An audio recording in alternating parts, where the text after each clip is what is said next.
லாஸ்ட்டாக எனக்கு லேடிஸ் கால் பண்ணி, சார் எனக்கு டயபெட்டிக் இருக்குது, 10 வருஷமாக இருக்குது, நான் எந்த மாதிரியே ஃபுட் ஹேபிட் மாற்றி எடுக்கணும், எப்படி சாப்பிட்டா எனக்கு டயபெட்டிக் இன்க்ரீஸ் ஆகாமல் இருக்கும் அப்படி கேட்டிருந்தாங்க.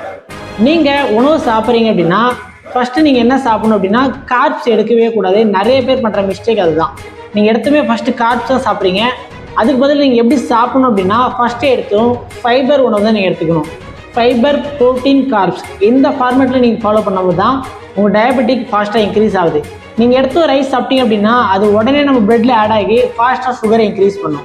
ஆனால் நீங்கள் ஃபைபர் எடுத்தீங்க அப்படின்னா ஃபைபர் நம்மளுடைய சிறுகுடலில் போயிட்டு அது ஒரு ஜெல் மாதிரி ஃபார்மேட் ஆகும். அது மூலிமா உங்கள் உடம்புல சுகர் ஃபாஸ்ட்டாக இன்க்ரீஸ் ஆகாமல் இருக்குது சப்போர்ட் பண்ணும். ரெண்டாவது ப்ரோட்டீன் ஏன் ரெண்டாவது சாப்பிடணும் அப்படின்னா ப்ரோட்டீன் நீங்கள் ரெண்டாவது சாப்பிடும்போது நீங்கள் கொஞ்சம் உணவு சாப்பிட்டதுமே உங்கள் மைண்டுக்கு வந்து பார்த்தீங்கன்னா உணவு போதும் அப்படின்னு சொல்லிட்டு உங்களுக்கே தோண ஆரம்பிச்சிடும். ஸோ நீங்கள் கார்ப்ஸ் அதிகம் சாப்பிடாம கொஞ்சமாக சாப்பிட்டு நிறுத்திடுவீங்க. ஸோ நீங்கள் இந்த ஃபார்மேட்டில் ஃபாலோ பண்ணிங்கன்னா உங்கள் டயபெட்டிக் இன்க்ரீஸ் ஆகாமல் இருக்கும்.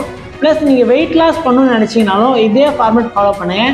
உங்களால் அதிக உணவு சாப்பிடாம கேலரி கம்மி பண்ணி ஹெல்த்தியான வெயிட் லாஸ் பண்ணுறதுக்கும் இந்த ஃபார்மேட் யூஸ்ஃபுல்லாக இருக்கும். நம்ம சேனலை ஃபாலோ பண்ணிக்கிங்க. இந்தமாதிரி நிறைய ஹெல்த் டிப்ஸ்